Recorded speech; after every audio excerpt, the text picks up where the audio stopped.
on va parler d'abord des gastrites aiguës, puis des gastrites chroniques.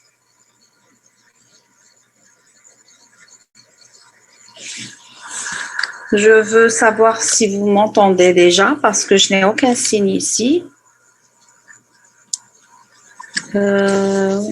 Professeur, oui, il vous entend. D'accord. Donc, audio, donc vous trouvez juste la discussion en bas. Ah, ok. En fait, je ne vais pas mettre le diaporama parce que j'ai eu un problème avec le diaporama. Il défile tout seul. Donc, je vais laisser comme ça. Je n'ai pas su annuler. Et ça a été enregistré très rapide. Donc, je vais laisser comme ça. Ok. Parce que quand je mets l'écran, en fait, je ne vois pas les commentaires, la discussion. Alors, est-ce que vous utilisez deux écrans ou un seul écran? Un seul écran. Alors, en principe, vous allez avoir la discussion juste en bas, une petite icône.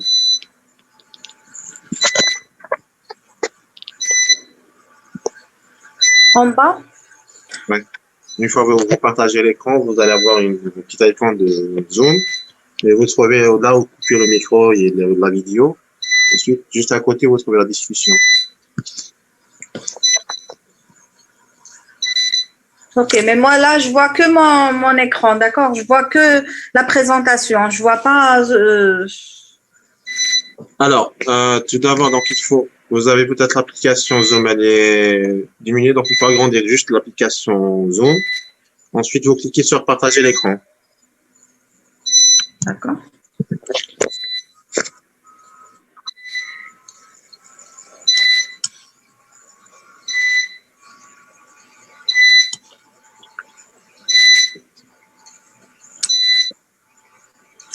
Alors, qui peut partager seulement l'autre?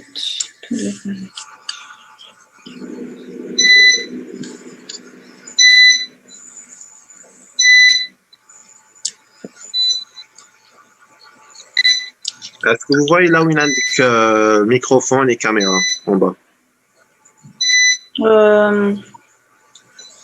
Oui. Oui, Donc, je le vois. Voilà, juste à côté, quand il y a la fenêtre en vert, c'est écrit partager. Donc, dès que je partage, dès que je vois l'écran, les autres voient l'écran automatiquement, c'est ça? Exactement. Ok, d'accord. Oui.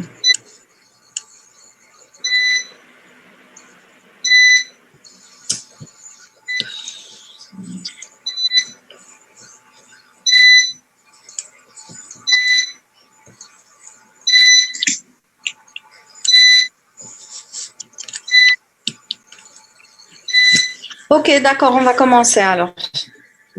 Très bien. Très bien, là on voit votre écran. Ok, très bien. Ok, donc là, on va parler des gastrites aiguës et chroniques. Je vais commencer. Donc, on va d'abord commencer par les gastrites aiguës, puis on parlera des gastrites chroniques. Avant de commencer, je vais d'abord vous donner les objectifs de ce cours. Donc, d'abord, on va définir ce que c'est qu'une gastrite aiguë, ce que c'est qu'une gastrite chronique. On doit après connaître le mode de révélation de ces gastrites et quels sont les éléments diagnostiques. Puis, on doit connaître les principales étiologies des gastrites aiguës et des gastrites chroniques. Et enfin, on connaîtra les facteurs pronostiques essentiellement pour les gastrites chroniques. Et vous allez voir pourquoi.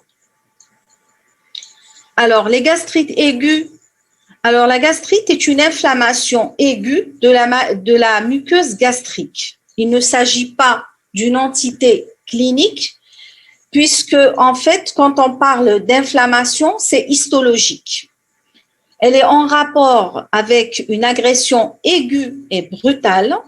Cette agression, elle peut être chimique ou réactionnelle, due à différents agents. Ces agents, ce sont soit des germes, un stress, la prise d'alcool, les anti-inflammatoires non stéroïdiens et un reflux biliaire. Alors, quels sont les signes cliniques? Alors, la plupart, le plus important dans les gastrites aiguës, ce sont des douleurs vives. Ce sont des douleurs épigastriques vives, brutales. Elles sont souvent épigastriques, mais elles peuvent irradier au niveau des deux hypochondres. Il peut s'agir de crampes. Il peut s'agir de brûlures au niveau de l'épigastre et de vomissements qui peuvent être associés. Et dans le pire des cas, il y a une hémorragie digestive qui se manifeste par une hématémèse, voire ou un méléna. Alors, le diagnostic positif se fait grâce à l'endoscopie digestive haute et à la biopsie gastrique. On observe diverses lésions chez ces malades. Il s'agit de purpura de la muqueuse, c'est des lésions pétéchiales ou purpuriques. Il peut s'agir d'érosion superficielle. Il peut s'agir d'ulcères non hémorragiques ou d'ulcères hémorragiques. En fait, c'est des érosions. Ce sont des ulcérations très superficielles. Il peut aussi s'agir, dans de graves cas, de lésions ulcéro-nécrotiques. C'est le cas des gastrites de stress qui sont liées parfois à des hospitalisations, soit en traumatologie, soit en réanimation. Ces lésions sont presque toujours multiples et disséminées. Alors, toujours pour en parlant toujours de l'endoscopie, alors l'endoscopie et la biopsie sont les seuls capables d'affirmer le diagnostic de gastrite en montrant des lésions qui sont le plus souvent diffuses dans l'estomac et parfois multiples et de degrés variables, comme vous le voyez un peu sur l'image qui s'affiche sur la plaque. Ces lésions aiguës sont susceptibles de cicatriser en quelques jours ou au contraire d'entraîner des complications hémorragiques ou perforatives graves. C'est ça la gravité d'une gastrite aiguë. Alors là, vous avez des images de gastrite. On voit sur la première image, la A, une gastrite érosive, on voit bien les érosions. Et sur la deuxième image, il s'agit d'une gastrite chimique, soit par reflux biliaire ou autre. Alors, quelles sont les étiologies des gastrites aiguës? Il faut savoir qu'il y en a plusieurs. D'abord, c'est les gastrites aiguës toxiques. Elles sont essentiellement dues à une absorption excessive d'alcool et donc la consommation excessive d'alcool et la consommation excessive de tabac. Elle peut aussi être induite par l'ingestion accidentelle ou volontaire de caustiques. Volontaire, c'est dans les cas suicidaires. Les autres gastrites, c'est les gastrites médicamenteuses. Je pense que vous l'avez déjà deviné puisqu'on en a parlé un petit peu auparavant. Ce sont les médicaments tels que l'aspirine les anti-inflammatoires non stéroïdiens qui entraînent des lésions et des ulcérations de la paroi gastrique. Il faut savoir que les anti-inflammatoires non stéroïdiens sont toxiques pour l'estomac. Quelle que soit la personne, à chaque fois qu'elle prend des anti-inflammatoires non stéroïdiens, il y a des lésions au niveau de l'estomac.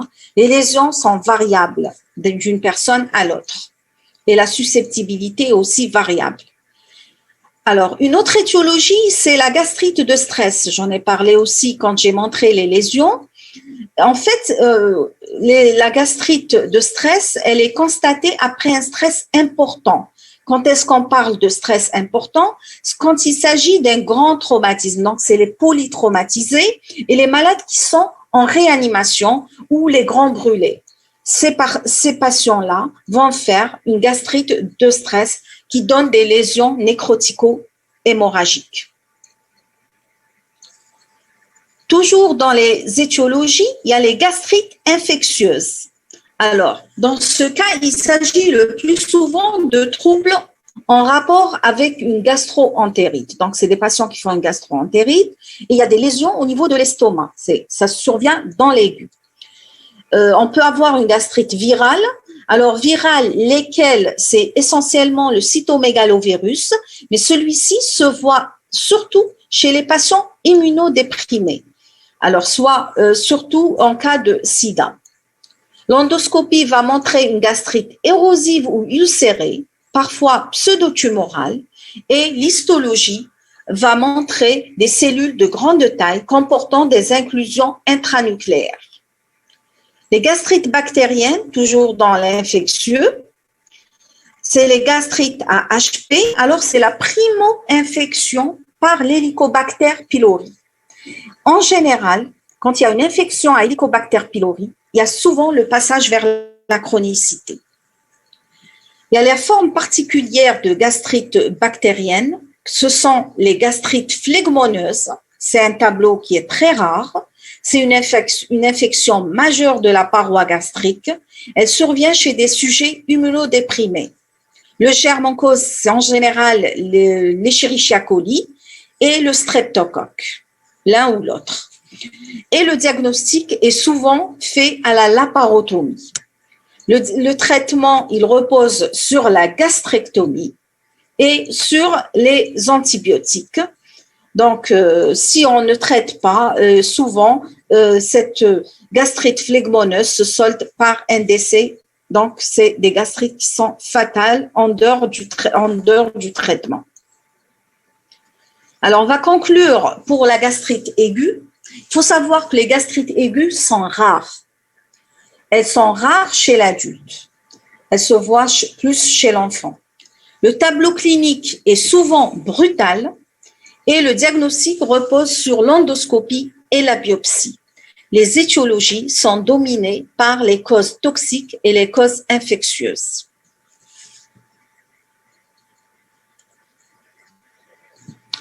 On va passer maintenant aux gastrites chroniques. Alors, pour les gastrites chroniques, vous voyez le plan. Là, on va commencer par une définition, diagnostic positif, la classification, parce qu'il y a des classifications, mais là, je vais y aller très rapidement sur les classifications. Puis, on va parler des principales étiologies. On va conclure. Alors, d'abord, c'est une infection qui est fréquente. Alors, la gastrite chronique, contrairement à la gastrite aiguë, celle-ci, elle est fréquente. Elle représente 30 à 50% de la population générale. Elle regroupe des affections diverses dans leurs circonstances de survenue, leurs causes et leurs évolutions. La clinique, dans ce cas-là, est peu ou pas symptomatique. Le diagnostic repose sur l'endoscopie et l'histologie, donc essentiellement l'histologie. L'Helicobacter pylori a un rôle pathogène dans les gastrites chroniques. Et les gastrites chroniques constituent un état précancéreux, d'où la nécessité d'une surveillance. La gastrite chronique, la définition est histologique. Quand on dit déjà gastrite, c'est pas un terme clinique, c'est histologique. Alors, il faut savoir que c'est des infiltrats inflammatoires persistants, prédominance de lymphoplasmocytes, plus ou moins altération de la cinétique et de la différenciation cellulaire.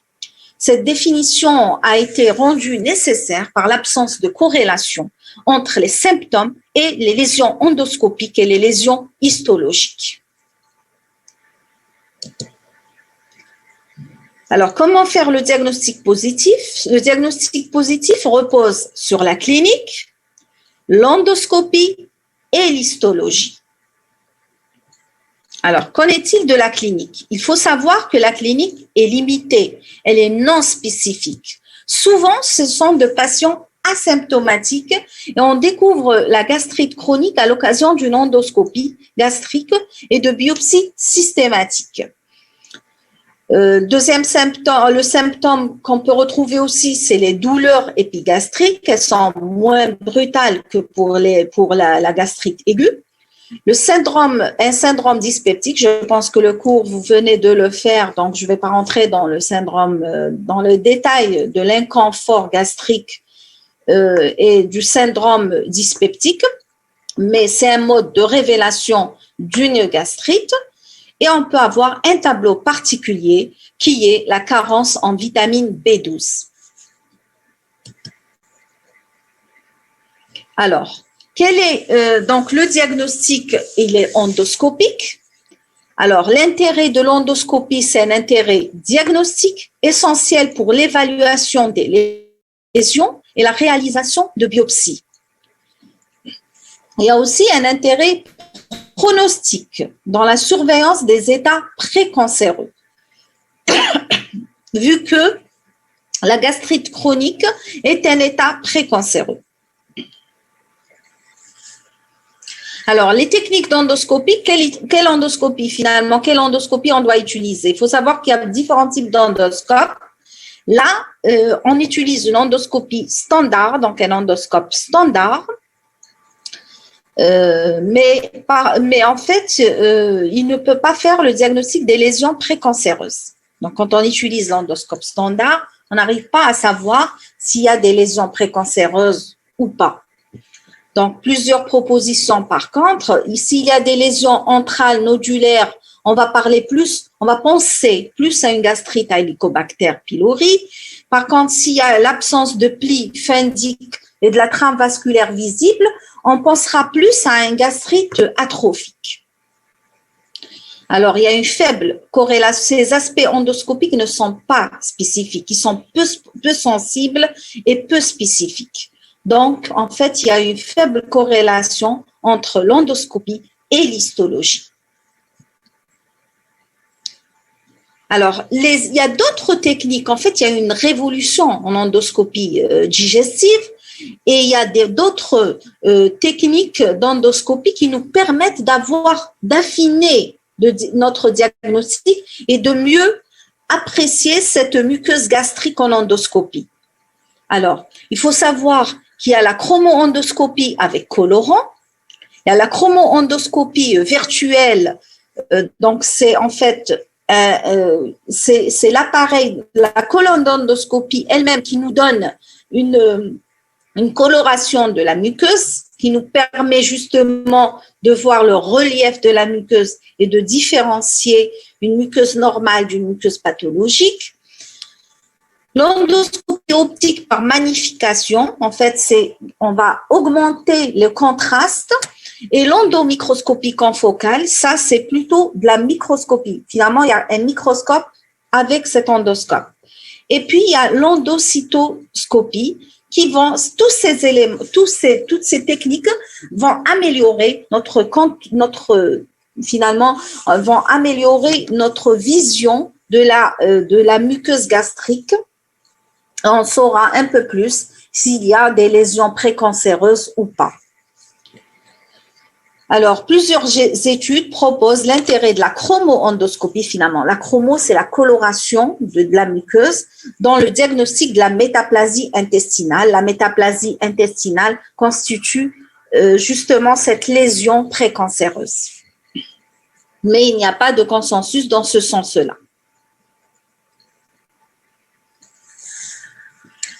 Alors, il faut savoir qu'il y a le nombre et le siège des biopsies pour le diagnostic de la gastrite chronique a fait l'objet de discussions par des panels justement de chercheurs. Il y a des consensus. Et pour cela, il y a le système Sydney qui propose le nombre de biopsies à faire justement pour ne pas passer à côté de lésions précancéreuses. On fera 2 biopsies au niveau de l'antre, une biopsie au niveau de l'angulus et puis 2 biopsies au niveau du corps de l'estomac. Alors l'angulus, c'est l'angulation de l'estomac, c'est à peu près ici. Donc ces biopsies sont mises dans du formol à 10%.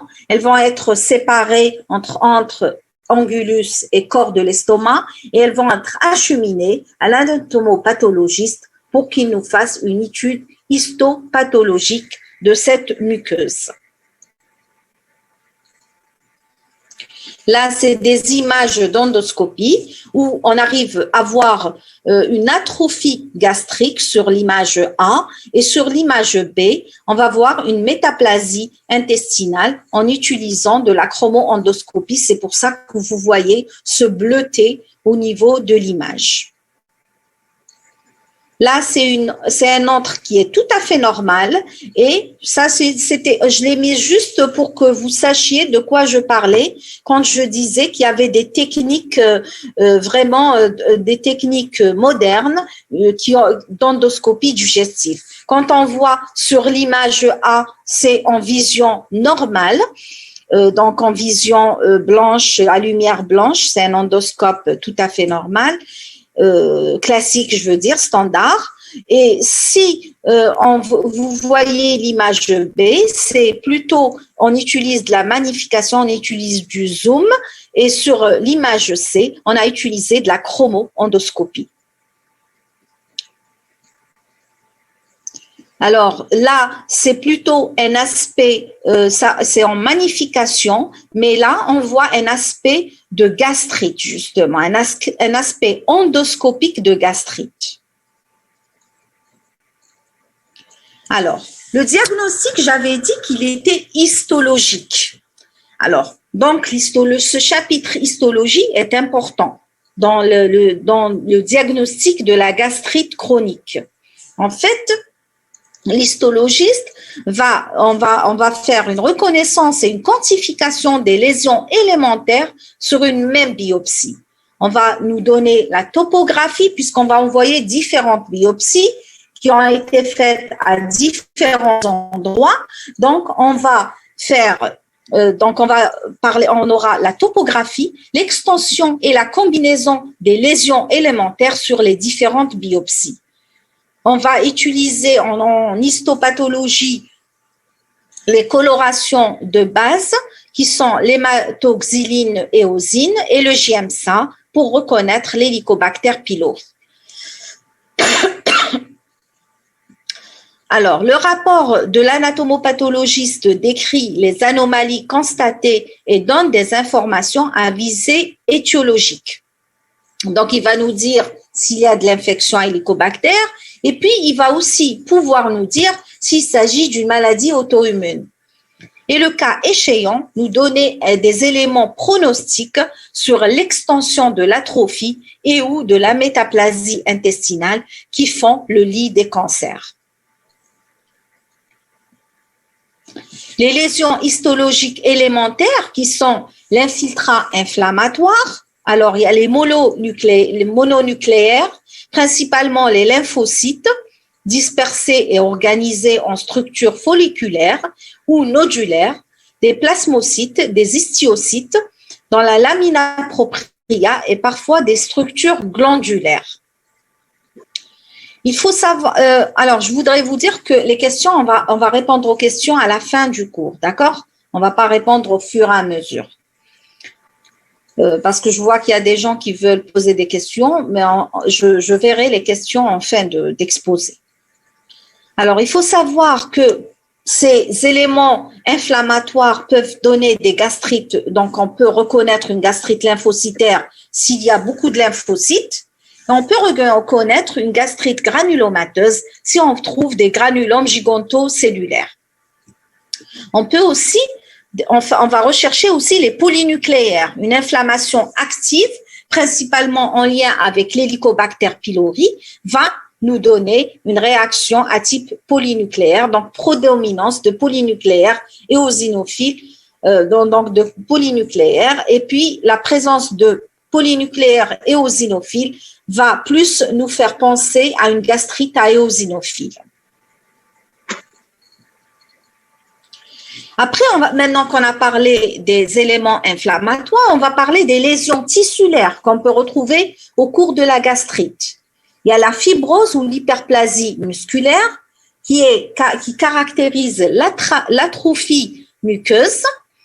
Il y a l'hyperplasie épithéliale c'est en général lié à des lésions en rapport avec des produits chimiques, tels que les sels biliaires, par exemple, ou les anti-inflammatoires non stéroïdiens. On peut retrouver une atrophie et une métaplasie. L'atrophie est définie par la perte du contingent glandulaire caractéristique de la muqueuse antrale et ou fundique.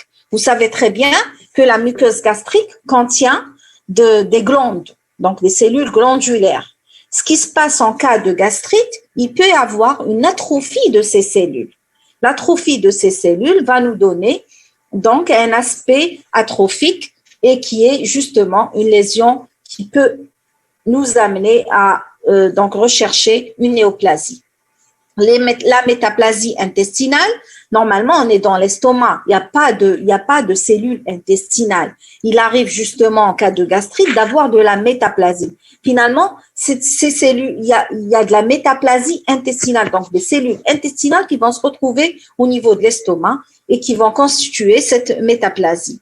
L'hyperplasie des cellules endocrines, elle est secondaire à l'hypochloridrie. Ça, on va aussi le voir tout à l'heure dans tout ce qui est maladie de Birmer, donc les anémies auto-immunes, les gastrites auto-immunes.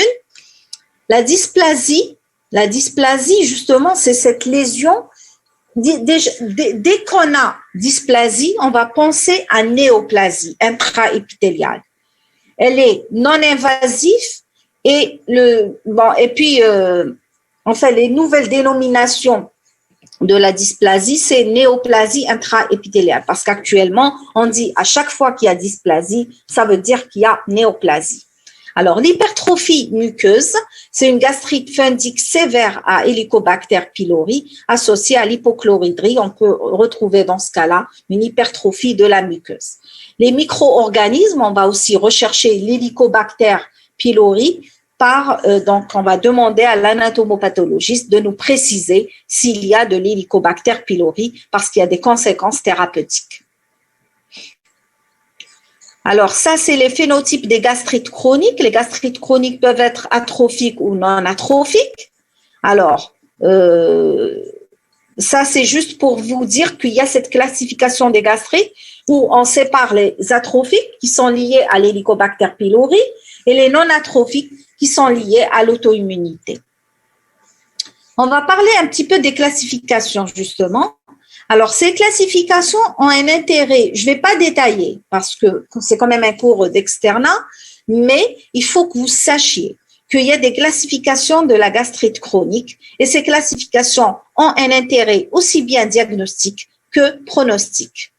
Alors, il y a la classification de Strickland et Mackay qui classe les gastrites de type A, qui est limitée tout à fait au fundus. La gastrite de type B, qui est une gastrite à Helicobacter pylori qui a été individualisée à part, et les gastrites de type C, qui sont les gastropathies réactionnelles. Alors, je ne vais pas détailler vraiment les classifications. Donc, il faut juste savoir qu'il y a la classification de Sidney et le Sidney System qui permet justement de classer les gastrites en fonction du taux d'inflammation, de l'activité de cette gastrite, de l'atrophie, de la métaplasie, de la présence ou pas de métaplasie, et puis de la présence ou pas d'Helicobacter pylori. Là, c'est un schéma qui vous résume un petit peu cette classification. En fait, l'histopathologiste va nous donner des éléments qui sont la présence de l'Helicobacter pylori à quel taux. Par exemple, l'atrophie, si elle est antrale, est-ce qu'elle est au niveau du corps? Est-ce qu'il y a de la métaplasie intestinale? Est-ce qu'il y a des neutrophiles? Est-ce qu'il y a des mononucléaires? Tout ça va être donné, tous ces éléments vont nous être donnés sur une échelle par l'anatomopathologiste pour qu'on puisse, en fait, l'intérêt, c'est quoi? C'est d'abord de poser le diagnostic, mais en deuxième lieu, c'est un intérêt pronostic pour voir comment on va surveiller ce patient. Il y a les classifications d'Olga et d'Olgim. Là aussi, je ne vais pas rentrer dans les détails. La première, Olga, elle va évaluer l'anatomopathologie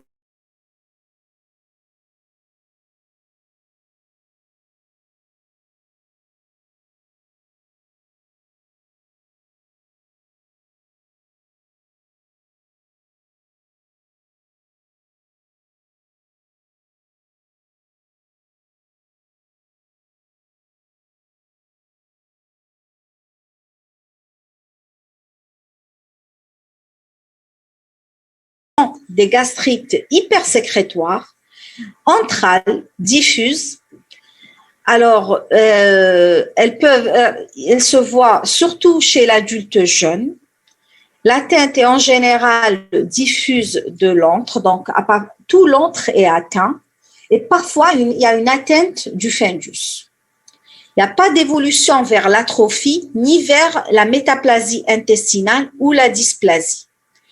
Alors, spécifiquement, elle est associée à l'ulcère duodénal. L'Helicobacter pylori est quasi constant. La principale conséquence, c'est le développement d'un lymphome de type MALT. La deuxième forme de gastrite à Helicobacter pylori, c'est la gastrite multifocale. C'est une gastrite qui est liée à l'environnement. Elle est définie par la présence d'une atrophie gastrique, souvent associée à une métaplasie, et elle a un infiltrat inflammatoire mononucléé. Qui est particulier par sa topographie et son évolution dans le temps. Alors, les lésions sont maximales au niveau de l'angle de la petite courbure, ce qu'on appelle l'angulus, et l'atrophie est souvent associée à une métaplasie intestinale. Il faut retenir que cette forme-là, il y a un risque d'ulcère gastrique, mais aussi et surtout d'adénocarcinome de l'estomac. Il faut savoir que l'Helicobacter pylori est reconnu comme carcinogène. Donc, c'est une bactérie qui va induire à la longue, qui contribue à la genèse d'un cancer. Alors, on va passer à une autre forme de gastrite chronique, c'est la gastrite chronique atrophique auto-immune. Alors, elles sont rares, elles sont caractérisées par une atteinte diffuse du corps de l'estomac avec respect relatif de l'antre. Donc, finalement, c'est plus le fundus. Alors, la fréquence des phénomènes immunologiques avec des anticorps anticellules pariétales et des anticorps antifacteurs intrinsèques, plus la présence de maladies auto-immunes associées. On retrouve dans ces cas-là des carences en facteurs intrinsèques. Ce qui, on va le voir tout à l'heure, puisque je vais détailler un petit peu plus la clinique de la gastrite auto-immune. Il faut savoir que dans ce cas-là, le risque, c'est la dysplasie et l'adénocarcinome gastrique. Dans 10% des cas, donc cette gastrite évolue vers l'adénocarcinome à 20 ans. Et il y a aussi le risque de tumeurs neuro-endocrines. Alors, les gastrites auto-immunes, quelles sont les conséquences physiopathologiques? En fait, dans la gastrite auto-immune, il y a une atrophie fundique. Qui dit atrophie fundique, ça veut dire qu'il y a une achloridrie, puisque les cellules de l'estomac sont atrophiées. Donc, il y a une achloridrie, il y a une diminution de la sécrétion, de toutes les sécrétions endocrines. Donc, l'achloridrie va donner une hypergastrinémie secondaire et la diminution de la sécrétion endocrine va donner une malabsorption de la vitamine B12, donc une anémie pernicieuse, donc une maladie de Birmer, mégaloblastique,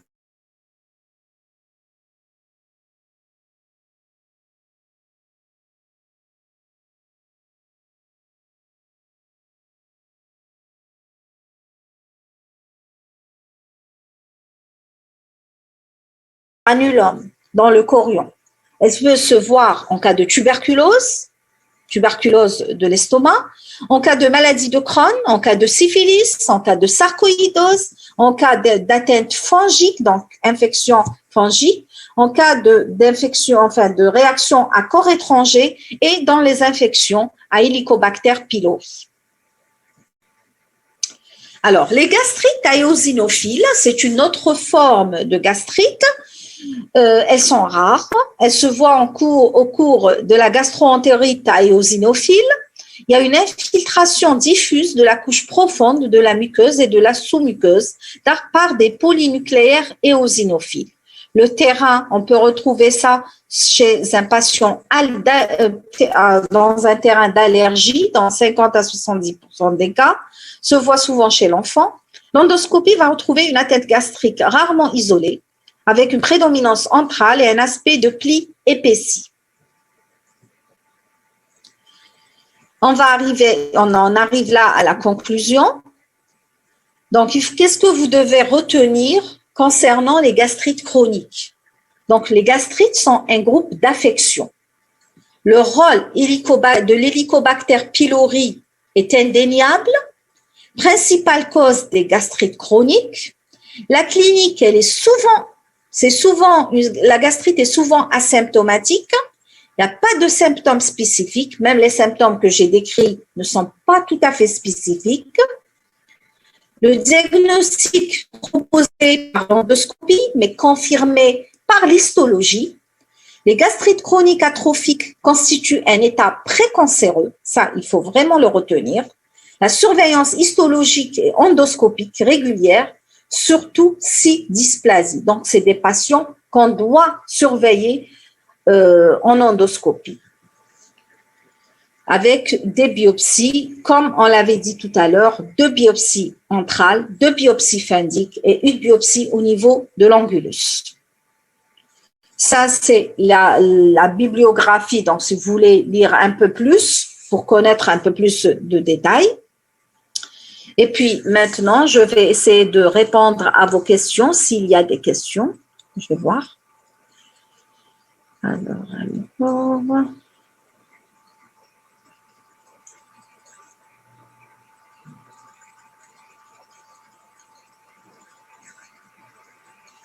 Alors, j'ai une question ici en me disant c'est quoi l'intérêt de la gastrectomie dans la gastrite aiguë. Attends, il y a une petite confusion. Je n'ai pas dit que la gastrite aiguë est traitée par gastrectomie. La seule gastrite qui est traitée par gastrectomie, c'est la gastrite phlegmoneuse. C'est quoi une gastrite phlegmoneuse? Finalement, l'estomac va se transformer en abcès. C'est un gros abcès. Ça ne se voit que dans les états immunodéprimés. C'est une infection qui est due à Escherichia coli ou à streptocoque. Chez un patient immunodéprimé, c'est un cas particulier et qui ne se voit qu'en cas d'immunodépression. C'est un tableau gravissime qui peut entraîner la mort du patient. Le traitement, dans ce cas-là, j'avais dit que c'était la gastrectomie plus antibiothérapie. Le diagnostic n'est fait qu'à la laparotomie. Par contre, une gastrite aiguë, c'est une gastrite qui est spontanément résolutive. Et je l'ai dit, en quelques jours, ça rentre dans l'ordre sans aucune gravité quand il s'agit d'une gastrite aiguë. D'ailleurs, même les gastrites liées au stress, elles rentrent spontanément dès que ce stress est diminué, dès qu'on met les patients sous pansement gastrique, sous Kralfat ou sous IPP, la gastrite rentre dans l'ordre, elle peut cicatriser en 2 jours. La gastrite AINS, dès que vous arrêtez les AINS, il y a une cicatrisation spontanée. Donc, il ne faut pas confondre et il faut bien écouter ce que j'ai dit. Parce que je n'ai pas dit, la gastrectomie, c'est un seul cas et c'est un cas particulier, un cas grave. Voilà. Alors, vous avez posé la question, par quel mécanisme la gastrite présente un stade précancéreux? Là, j'ai passé pendant 15 minutes à parler des états précancéreux. J'avais dit que l'histologiste va nous dire qu'il y a une atrophie, qu'il y a de la métaplasie, qu'il y a de la dysplasie, et ces lésions-là constituent des lésions précancéreuses, surtout quand il s'agit de gastrite chronique. C'est les gastrites chroniques à Helicobacter pylori, vu que l'Helicobacter pylori constitue un carcinogène, et que le deuxième état, c'est la gastrite atrophique auto-immune. Alors ensuite, c'est quoi le lymphome de type Malte? Bon, c'est un cours que vous allez faire à part. C'est un cancer de l'estomac qui est lié à des lymphocytes. Donc, c'est une transformation de certains lymphocytes en lymphome. Donc, il y a des lésions lympho-épithéliales qui vont constituer un cancer de l'estomac qu'on appelle, parce qu'il sera aux dépens du malt. Tout ça, vous allez le voir en détail dans les lymphomes intestinaux, gastro-intestinaux, parce que c'est un cours que vous avez et qui est assez long. Alors, est-ce qu'il y a une autre question? Non, mais bon, les questions, non, les classifications, vous ne devez pas les apprendre. C'est des classifications à but diagnostique, dans un but aussi pronostic. On ne vous demande pas du tout de les apprendre. Vous n'avez pas besoin de les apprendre. Bon, on me demande si on doit les apprendre. Non, pas du tout. Vous devez juste savoir que ces classifications existent et que l'anatomopathologiste doit me préciser un certain nombre d'éléments que j'ai cités dans le cours et qui sont précisés par l'histopathologiste pour qu'il puisse nous préciser ces éléments et les grader. Il y a certaines classifications et j'ai estimé qu'il fallait que vous sachiez que ces classifications existent. Donc, est-ce que la gastrite aiguë est de bons pronostics par rapport aux gastrites chroniques? Oui, bien sûr que la gastrite aiguë de très bons pronostics. Une fois qu'elle est prise en charge, elle évolue très bien. Le seul cas particulier, c'est la gastrite phlegmoneuse. Une gastrite aiguë peut-elle évoluer vers une gastrite chronique? Oui. J'avais dit tout à l'heure que la primo-infection à Helicobacter pylori était constituée une gastrite aiguë.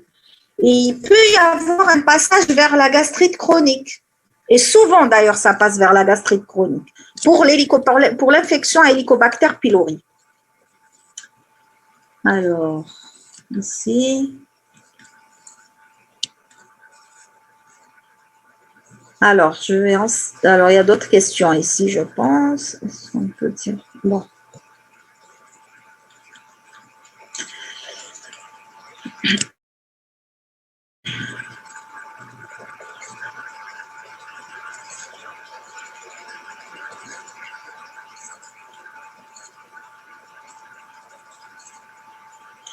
Oui, j'ai pas parlé du traitement. Vous me posez la question, est-ce que la gastrite à Helicobacter pylori, on éradique l'Helicobacter pylori? Alors, ça dépend des cas. Il y a des recommandations dans ce sens. Oui, quand on met en évidence une gastrite à HP, en sachant que l'hélicobacter est un carcinogène, on éradique l'hélicobacter et on donne un traitement séquentiel, donc par double antibiothérapie, voire triple antibiothérapie, plus des IPP. Alors, on me pose la question, est-ce qu'on peut dire que la gastrite chronique se manifeste le plus souvent par une épigastralgie?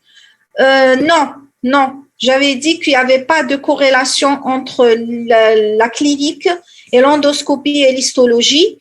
Et donc, en fait, l'épigastralgie constitue une des manifestations de la gastrite chronique.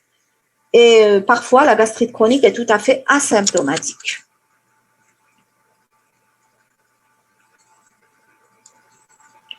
Alors,